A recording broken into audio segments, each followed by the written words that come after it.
여러분 안녕하십니까? 마태복음서 강의 39번째 시간 진행하겠습니다. 계속해서 제가 지금 마태복음서 5장 38절에서 42절 말씀을 하려고 합니다.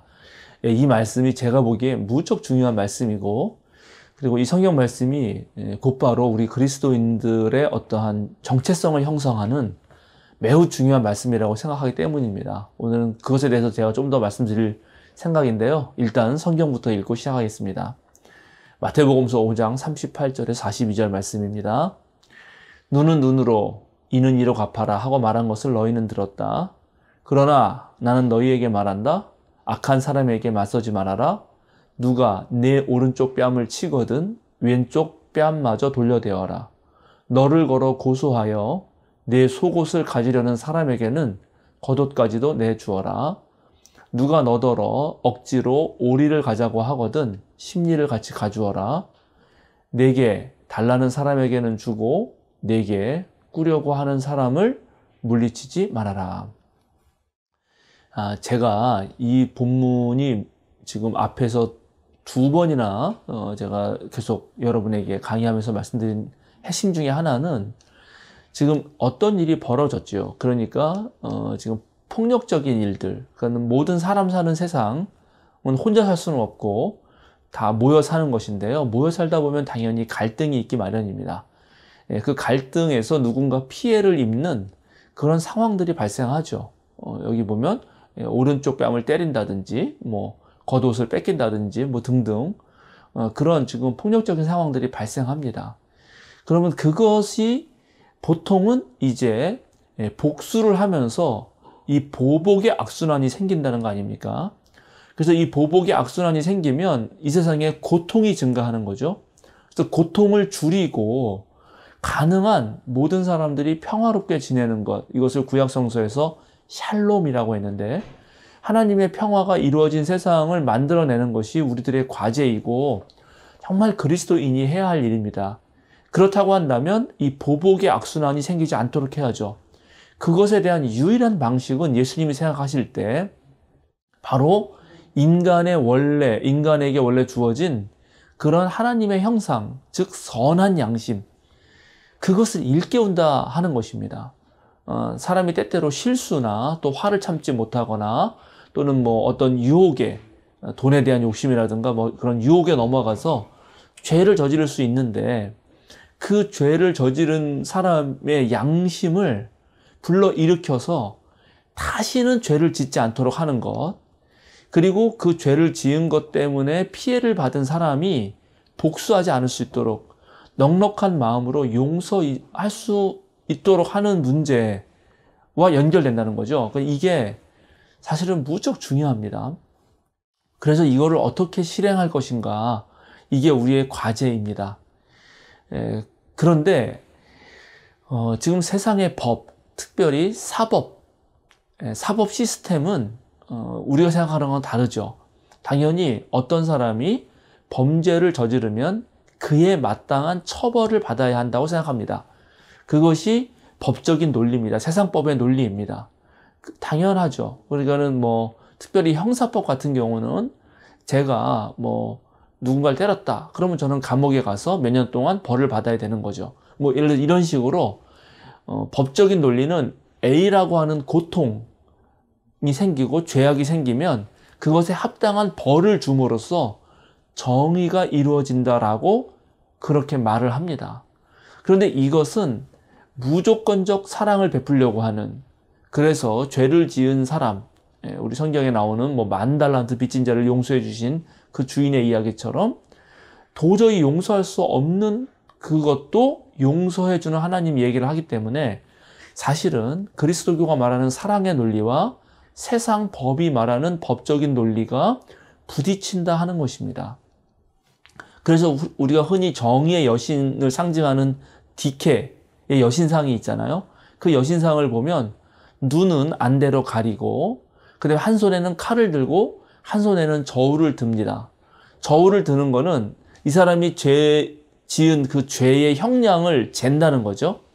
그 죄의 형량에 따라서 마땅히 칼로 그 사람을 응징한다는 것이고, 그럴 때 그 사람, 지금 죄를 지은 사람을 못 보도록, 왜냐하면 만약에 그 사람이 아는 사람이라든지 친척이라든지 하면은 이 판사, 정의 여신이 마음이 흔들릴까봐 안대를 가린다. 그렇게 표현하고 있죠. 그러니까 정의 여신상이 이 사법적 정의에 대해서 명백하게 보여주고 있습니다.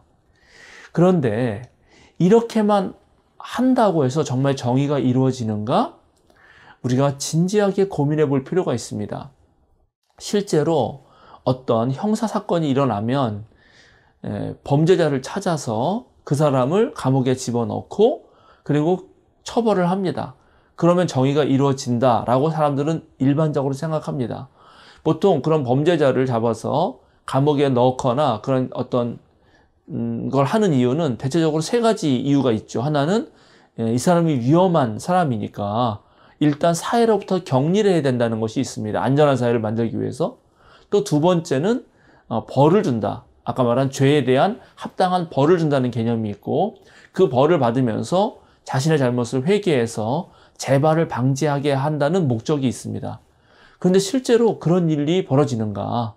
실제로 격리해서 이 사람이 벌을 주면 이 사람이 회개해서 재발을 안 하는가? 다시 그런 범죄를 안 지르는가? 하고 생각해 보면 그렇지 못한 경우가 너무나 많습니다.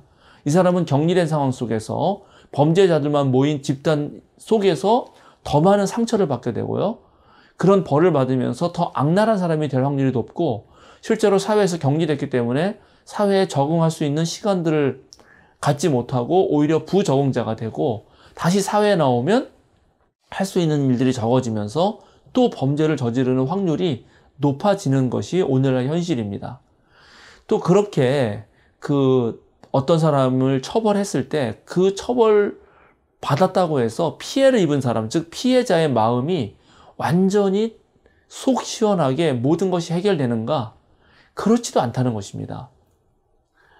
예를 들어서 어느 곳에선가 살인사건이 벌어졌다. 그래서 어느 집에 아버지가 돌아가셨다.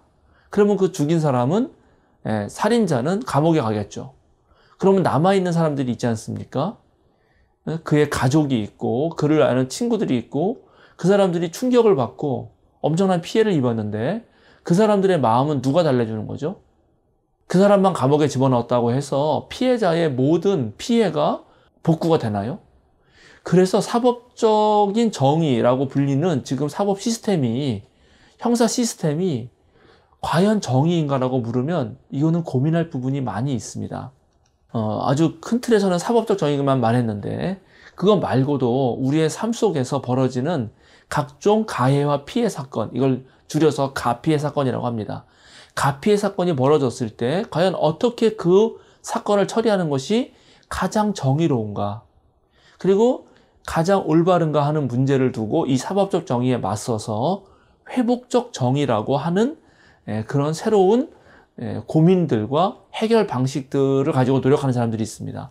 제가 보기엔 이 회복적 정의야말로 오늘 우리가 읽었던 마태복음서 5장 38절부터 42절의 말씀을 가지고 고민했던 그런 어떤 것이라고 생각됩니다. 자, 사건이 발생하면 사법적 시스템은 누가 이런 일을 저질렀는가 해가지고 그 사람을 찾아내고 그 사람에게 어떤 일정한 형량을 부여해서 처벌을 하는 거죠. 아까 말씀드린 대로 격리하고 벌을 주고 그렇게 함으로써 재발을 방지한다 하는 것입니다. 그러나 예수님께서 말씀하셨듯이 그걸 통해서 재발되는 것을 막을 수 없을 뿐만 아니라 이 사회의 고통은 증가하죠. 즉 가해자에게 고통을 부과했기 때문에 가해자가 다른 피해자에게 일단 주었던 그 피해뿐만 아니라 또 이 가해자도 고통받는 일이 생기면서 세상의 고통은 증가합니다. 그래서 그렇게 생각해 보지 말고 이제 회복적 정의에서 사건이 발생하면 가해자가 누구인가를 찾기 전에 피해자가 누구인가, 즉 어떤 피해가 발생했는가를 생각해 보는 것입니다. 물론 한 명이 A가 B를 때리면 B만 피해를 입었다 생각하기 쉽지만 B와 관련된 공동체, B와 관련된 모든 사람들이 피해를 입기 마련입니다. 모두 충격을 받지요. 제가 목사인데 제가 만약에 교인 한 명을 때렸다고 생각해 봅시다. 그러면 그 교인만 피해를 입는 게 아니지 않습니까? 목사를 존중해 왔던 사람들이 어떻게 목사가 저런 일을 할 수 있나 하면서 놀랍고 충격에 빠지죠. 그러니까 피해가 폭넓게 발생합니다. 그래서 우리는 피해를 훨씬 더 집중해서 살펴보고 그 피해를 어떻게 줄일 수 있나, 어떻게 없앨 수 있나, 즉 어떤 사건을 통해서 이 받은 피해를 어떻게 없애는 거에 주목하면서 문제를 풀어갈 수도 있습니다. 예, 이런 문제에 훨씬 더 집중하는 것이 중요하다 하는 것입니다. 제가 여러분의 이해를 돕기 위해서 간단한 예를 들고 오늘 강의를 마치겠습니다. 제가 어릴 때도 그렇고 요즘도 그런지 모르겠는데 이상하게 학교에 가면 꼭 도난 사건이 많이 발생해요. 예, 누군가가 돈을 가져왔고 학생 하나가, 그리고 그 돈이 없어지는 거죠. 예, 보통은 체육 시간이라든가 이렇게 학생들이 교실을 비우고 운동장에서, 학교 운동장에서 체육 활동을 하고 나서 들어오면 또 체육복 갈아입으니까 원래 입고 왔던 옷이 있었고 그 안에 돈이 있었으면 그때 그 돈이 없어지는 일이 발생하죠. 자, 이럴 때 어떻게 이 일을 처리할까요? 보통 사법적 정의의 입장에서 보면 범인이 누군가 찾겠죠. 이 돈을 훔쳐간 놈이 누군가. 정말 그래서 선생님이 학생들에게 이런 경우 많이 있었지 않습니까? 전부 눈 감아. 범인 나와. 범인 손 들어. 그러면 그때 범인이 손을 들까요? 보통 아무도 안 들죠. 그리고 어떤 놈이 범인인가 하면서 눈 감으라고 했지만 학생들이 실컷 그걸 봅니다. 그리고 범인은 절대 손을 안 듭니다. 그러면 이제 분위기가 험악해지면서 선생님은 더 화가 나죠. 그래 놓고 저희 때 경험 보면 이것들 봐라 이러면서 선생님이 전부 책상 위로 올라와. 그래 놓고 전부 손들어 이렇게 하면서 이제 한 명씩 취조하듯이 그렇게 막 하죠. 심지어 때리기까지 하죠. 그러면 범인은 더 무섭기 때문에 더 안 나옵니다. 이런 식으로 일처리를 하면은 일처리하는 과정에서 나중에 범인이 잡힌다 하더라도 그 범인은 이미 뭐 돈 다 썼겠죠. 물론 그리고 돈을 뭐 부모가 보상해 줄 수도 있겠지만 그런 과정에서 그 범인이 되었던 학생은 완전 그 반에서 나쁜 놈으로 낙인 찍히고 그와 친구했던 모든 관계는 끊어지고 선생님은 애들을 때리게 되고 또 범인이 아니었던 애들까지도 범인으로 의심받게 되고 하여튼간 공동체가 파괴되고 엄청난 일들이 벌어집니다. 그럼 그렇게 처리했어야 되는가? 그런 방식이었어야 되는가 하는 거죠. 이렇게 해보는 것입니다. 자, 누군가가 돈을 잃어버립니다. 그러면 이제 물어보는 거죠. 너 돈을 왜 가져왔냐? 어떤 이유로 어떻게 필요하냐? 그러면 이 아이가 이제 자기 상황 설명을 다 합니다. 내가 왜 돈을 가져오게 됐는지, 이거는 뭐 우리 엄마 아빠가 맞벌이를 하시는데 네가 돈을 가지고 있다가 이따가 이제 학교에서 끝나고 집에 오면 그 돈을 가지고 장을 봐서 동생을 뭐 밥을 해줘라 라든지 다양한 이유가 있겠죠. 그 이야기를 다 듣게 합니다. 그러니까는 피해자가 입은 피해를 충분히 설명하게 합니다. 그러면 그 반에 있던 가해자도 그 얘기를 듣겠죠. 얘가 장난으로 가져갔다든지 뭐 어떤 이유가 있어서 가져갔을지 모르지만 가져간 것 때문에 이 아이가 얼마나 고통스러운지를 다 알게 하는 것입니다. 자, 그러고 이제 반 학생들끼리 전부 선생님과 함께 머리를 짜고 그러면 이 피해를 없애기 위해서 어떻게 하면 좋은가를 의논합니다. 뭐 어떤 학생은 뭐 돈 훔쳐간 사람이 빨리 주면 좋겠다 이렇게 얘기를 할 수도 있고 그 훔쳐간 사람이 지금 나오지 않을 테니까 일단 우리가 돈을 모아서 이 아이의 문제를 해결해 주자 할 수도 있고 아니면 선생님이 잠깐 빌려주고 나중에 실제로 그 돈을 가져간 사람이 회개하고 돈을 내놓으면 그때 갚자라든지 다양한 의견을 낼 수가 있죠. 그런 의견을 내는 과정 속에서 이 공동체는 하나가 되고 서로 누구도 죄인이라고 낙인 찍지 않으면서 그 문제를 해결할 수도 있을 것입니다. 어쩌면 그런 과정에서 돈을 훔쳐간 친구가 자신의 양심이 다시 일깨워지면서 그 친구에게 원래 자리로 돈을 가져다 놓을 수도 있습니다.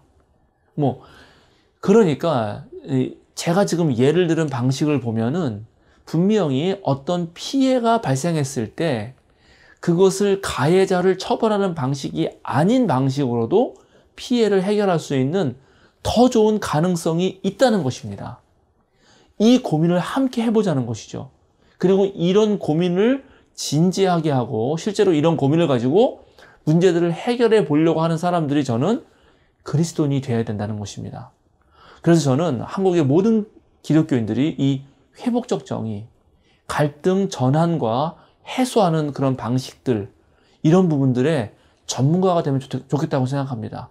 정말 평화를 위하여 일하는 일꾼, 무조건적인 사랑과 용서를 베푸시는 하나님의 방식으로 어떻게 세상을 운영하면 좋을지에 대해서 진지하게 고민하는 저와 여러분이 되어야 된다.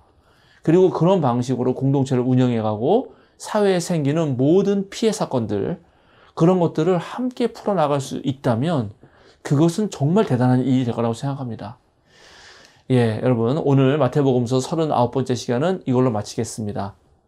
회복적 정의에 대해서는 제가 언젠가 그것만 가지고 따로 몇 강 기획을 짜서 강의할 기회가 있겠습니다. 오늘은 간단하게 소개하는 것으로, 그리고 실제로 예수님의 이 말씀이 우리 사회에서 얼마든지 아주 훨씬 더 이 세상 방식과 달리 멋진 방식으로 적용될 수 있다는 그런 사례를 말씀드렸습니다. 예, 함께 노력하는 저와 여러분 되면 좋겠습니다. 여러분 좋아요, 구독 부탁드리고요. 또 많은 분들에게 제 강의를 소개해 주셔서 함께 우리 그리스도인으로서 복음의 소식을 전하고 그것을 실제 사회를 변화시키는 데 도움이 되는 그런 저와 여러분 되면 좋겠습니다. 여러분 감사합니다.